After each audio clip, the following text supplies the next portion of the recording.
Imagine a world where you are your password. If you look 5 years out, maybe 3 years out, everything is going to be real time. Speed matters, personalization matters, and more fraudsters online. Has GenAI changed your roadmap at all? Without GenAI, it's impossible for us to predict where the next fraud is. Welcome to This Is Working, where leaders share their strategies for success and the lessons that shape them. You've used Mastercard's technology whether you knew it or not. That contactless tap, the digital wallet on your phone. Behind these innovations is a company that pioneered tokenization, now the gold standard in secure payments worldwide. CEO Michael Miebach joined me to share how Mastercard builds critical partnerships, the pros and cons of GenAI, and the personal lessons that led to his role as CEO. Here's the second part of our interview. You have a unique insight into what the future of payments looks like, what we are going to experience in the next 5 years. If you look at what consumers want today, people want speed. So I can't be standing there and waiting for my payments. I just want to walk out of the store or finish my online transaction when I just bought something. So speed matters. Personalization matters. So you want, maybe your loyalty points, pay with points, something that is in your history where the payment is offered up with the next proposition on what you might also like because you just bought this product. People like security. If you make a payment and you don't know if you're going to be defrauded or not. So none of this is new. So this has been important for consumers in the digital economy for some time. But these needs are rising as there are more and more fraudsters online, as more and more noise is out there in terms of different offers that you get into your life. So it feels very cluttered and very noisy in our lives. And the speed part, when you do cross-border payments today, money disappears for days and you don't know when it actually arrives. So we haven't quite solved it yet as an industry. So if you look 5 years out, maybe 3 years out, everything is going to be real time. Mm-hmm. Everything is going to be instant. And there's different technologies at work to make that happen. There's real-time payments. We're going to see more blockchain-based technology that's going to bridge some of the cross-border problems, et cetera, et cetera. So an instant future, I think, is the first thing to say. The second thing is a smart, personalized future where the world is, the payment is going to be contextualized. It's going to be easy. It's going to try to fit into what you're trying to do. It could be a subscription management function in that it says, well, by the way, you already, have your third streaming subscription. So a more personal world, a smarter world. And the final piece is the more secure part. Who wants to type in passwords? Who wants to remember passwords? Imagine a world where you are your password. So your biometrics, the way you open your phone, could that work on a browser? Could that work anywhere? Absolutely. So an instant future, a future that is highly personalized and smart, and where the whole security thing is really just about you and your unremovable biometric features. That is the world of payments going forward. Does any of that change how business operates or what we're able to do in a world where things are more personalized and faster? Have you thought about what the consumer experience will be like? Yeah, so in conversations with large retailers, oftentimes the conversation is, how can the checkout just go away? Yeah. I mean, who needs checkout? Yeah. Who needs checkout? Right. Staying in line is one thing, Typing in something is another thing. Yeah. Why is there a checkout page at the end? If you just be recognized by your browser or whatever platform you're on and say it just goes through. Yeah. So that's a big part of how online and even in-store consumption will change. So I think the friction will go away. Or you have a very specific need. Let's say you're going to go and you're invited to a wedding. And you need a suit for a beach wedding. Mm-hmm. Where do you go to buy that? I wouldn't know.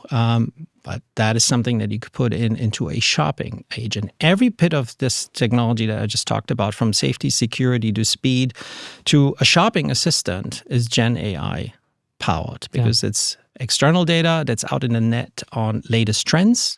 And what matters, what would a beach suit look like? At the same time, your preferences, and it could be including your travel preferences, where you're going to stay to this particular beach wedding destination, et cetera, et cetera. So shopping behavior will change, checkout will change. So it's going to be very different than today. But it basically comes down to give consumers more choices, but not at the compromise of speed and safety and security. You mentioned AI. Has GenAI changed your roadmap at all? GenAI has the capability to truly change the digital economy along the lines of what I just said. Yeah. For us, we have been in the business of machine learning and AI for about a decade. This is how we manage the 9 trillion of volume to ensure that Dan's transaction goes through and Michael's goes through, but the hacker cannot get at our transactions. So that's a strong suit of the industry and certainly of us. We're leaders in that space. If you look at going forward, combining this with GenAI to look out where are threat vectors out in the world, if we stick with security as an example. Say, I can tell you using machine learning what the pattern has been in the past, but now I can use generative AI to look ahead and say, where do I see threat vectors? What is likely to be the next possible fraud? So I can start to predict fraud. If every company goes and increases their defenses, to be ready for any kind of fraud is a very expensive undertaking. If I tell them here's threat vectors, you have to prepare for that, and it could be much more targeted. So that's a really interesting proposition for most businesses. That is a Gen AI powered because you source from any data source that's out in the internet. It's also given, I would assume, fraudsters more capabilities. Gen AI makes right. It's a constant battle. It's a constant battle. It's a constant battle, and the industry needs to be in partnership to put up common standards and work together. Yeah, that's important. It is our role in the industry to ensure that consumers are as savvy as they can be. Without Gen AI, it's impossible for us to predict where the next fraud is. With it is, and we've seen a 20% increase in efficiency of our leading fraud product from that. Well, all right, let's talk a little bit about you as a leader. I've heard you talk about coming to the U.S. as an exchange student when you were in high school and of going from Germany to Michigan. Just talk a little bit about that experience and kind of what impact it had on you. So I think we wouldn't be sitting here if I hadn't been in Big Rapids, Michigan. Big Rapids? Big Rapids, okay. Michigan, yes. Just north of Grand Rapids, Lower Peninsula. All right. My first job, actually, was with Gary's Corner Store, stacking shelves. I grew up in a middle-class environment. It was particularly non-eventful, good family, everything worked in Germany. And then I went to the U.S. to a family that chose to take an exchange student. They never had done that before. They didn't have a passport, and they never really went outside of the United States. And, life was not easy for them. So making ends meet and so forth. Courageous decision, and I was very grateful to be with them, but it was a very different environment out of the context that I was used to. And that is the big learning. The big learning is, there are different contexts around. As a truly global company, how the way that our industry works in Africa vis-a-vis what's happening here in the U.S. There's some of similar kind of learnings that I've seen over the years as I've worked in different parts of the world. You always have to take a step back, appreciate the different contexts and where people are coming from, and ask these questions. And obviously, I didn't think of any of that at the time. This idea of changing context, of going somewhere and being a stranger in a strange land, and trying to reorient yourself is something you've done a few times in your career. Yeah. Can you talk a little bit about your time in Africa? So you spent time working on payment systems in Africa, and I know that was another one of these moments. Right. So in 2007, in January, I'm sitting in Istanbul working in Turkey for a large U.S. bank, and I got a call and say, would you like to run this very large business in Africa? It was a British bank at the time, and I went to Africa, and I was excited by the idea of building a business that wasn't really existent. The idea for this bank and then subsequently Mastercard was to build a domestic business in a lot of the sub-Saharan Africa countries. So Western ways of payments and banking wasn't visible there, and there was nobody wrote the book about how to do this. Mm-hmm. So it was a totally different context. Technology wasn't there. Infrastructure wasn't there.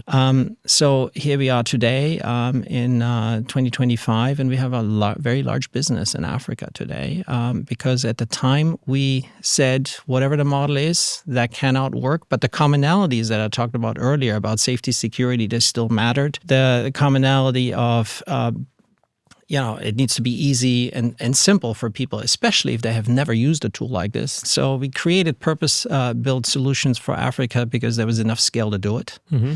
Can't do this for every customer and for every country, but in this case, this was for a whole continent. And today, that's an exciting business, and that was a very different context. But what we didn't see at the time was that today, Africa is leapfrogging because it doesn't have legacy technology, and we're exporting innovation from Africa into other parts of the world. So the cycle starts to close, and then you look where the next opportunity is to grow and build your next business. And did that experience teach you anything about how to lead or how to build?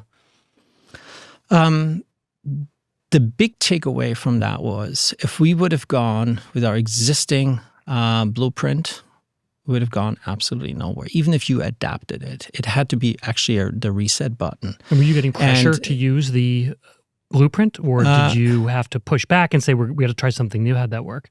It was there was no pressure. There was an open-mindedness at Mastercard's leadership at the time. There's a reason we don't have a business there. So you got to try something different. Don't try the same thing. You've talked about the 3 leadership qualities that you feel like every leader has to have: urgency, curiosity, and competitiveness. Urgency, I mean, that's pretty obvious. Yeah. So when people want something and you don't deliver it at the time that they want it, somebody else will. So that's pretty obvious. Curiosity is, I think, a really interesting one, because if you don't ask the next question, if you don't ask the next question after that, you don't get the full picture, and you build past the market instead of for the market.